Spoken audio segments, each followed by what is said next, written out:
Dormir comme un sapiens, de Merein van de Laar, traduit de l'anglais par Marion McGuinness, lu par David Manet. Personne ne sait vraiment si l'homme des cavernes a réfléchi à la raison de notre sommeil, mais il a peut-être élaboré d'intéressantes théories à ce sujet. Nous ne saurons jamais avec exactitude comment il envisageait le repos nocturne. Au cours des dernières décennies, nous avons accumulé de plus en plus de connaissances sur ce processus fascinant qui occupe près d'un tiers de notre vie. Enfin, comme expliqué plus loin, pour certains il s'agit d'un tiers et pour de nombreux lecteurs d'un quart, ce qui n'est pas nécessairement un problème. Le sommeil est un état réversible et répétitif d'atténuation de la conscience. Lorsque vous dormez, vous remarquez nettement moins ce qui se passe alentour, et vous risquez de réagir avec davantage de lenteur et moins de pertinence. Contrairement à l'ivresse qui conduit à errer dans les rues tous les week-ends et à laisser tomber ses clés dans le caniveau pour la énième fois, il s'agit là d'un processus biologique naturel. Pendant le sommeil, vous vous coupez partiellement des stimuli extérieurs, mais vous restez aussi à demi vigilant, et c'est heureux. En effet, dans le cas inverse, vous seriez en danger dès que vous dormiriez. Supposons par exemple que votre maison prenne feu en pleine nuit. Vous devez être en mesure de réagir même si vous êtes endormi. Sinon, les conséquences seraient désastreuses. C'est l'une des raisons pour lesquelles tant de gens renoncent à utiliser des bouchons d'oreille. Ils craignent d'être en retard au travail ou angoissent à l'idée de ne pas entendre une intrusion nocturne. Je ne suis pas très anxieux à l'idée de dormir au milieu de situations dangereuses. Je porte des bouchons d'oreille tous les soirs depuis l'âge de 25 ans. Cette habitude a commencé lorsque je vivais dans un appartement situé au-dessus d'un supermarché et que tôt chaque dimanche, un gros camion déchargeait des denrées alimentaires.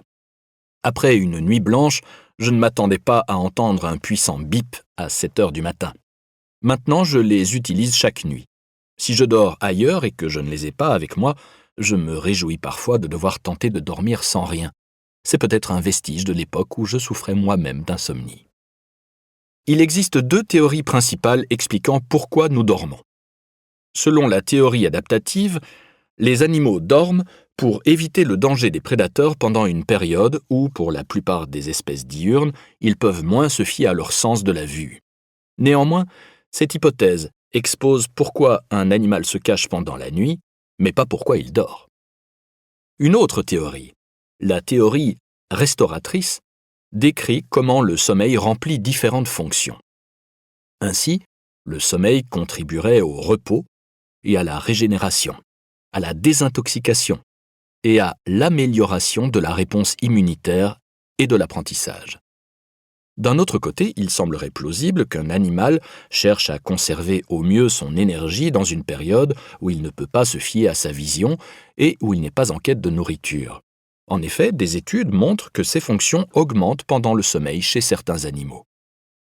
Il est possible qu'une combinaison des 2 théories fournisse la meilleure explication.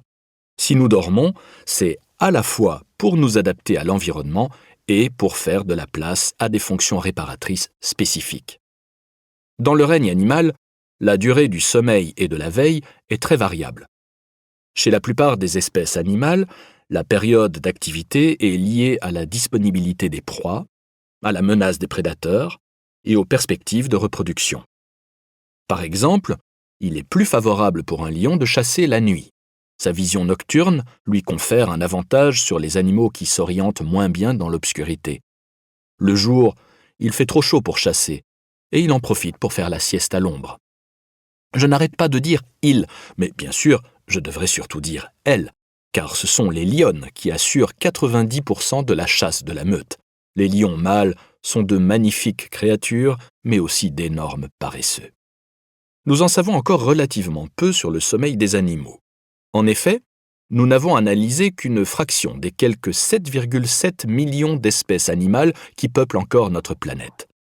Étonnamment, plusieurs études ont conclu que certains animaux semblent n'avoir aucune période fixe et récurrente d'atténuation de la conscience, ce qui pourrait signifier qu'ils ne dorment pas. L'une de ces espèces est souvent citée, la grenouille taureau. Dans une étude menée en 1967, le chercheur J.A. Hobson a administré des chocs électriques à plusieurs spécimens au début et au milieu de la période de repos et a constaté qu'ils avaient une réaction respiratoire plus forte plus tard dans la nuit. Hobson en a conclu que l'animal réagissait davantage pendant le repos profond et c'était là une preuve de l'absence de sommeil. Cependant, des scientifiques ont découvert par la suite que chez de nombreuses espèces, y compris l'Homo sapiens, la majeure partie du sommeil profond survient au début de la nuit, ce qui suggère que c'est l'inverse qui est vrai, et que la grenouille taureau dort bel et bien.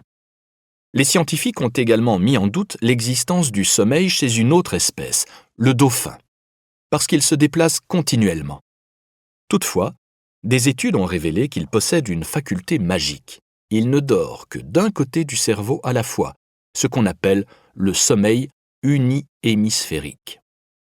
S'il est donc impossible d'affirmer avec certitude qu'un animal qui ne dort jamais existe bien, il est sûr en revanche que le sommeil, lorsqu'il est présent, possède bien des formes différentes.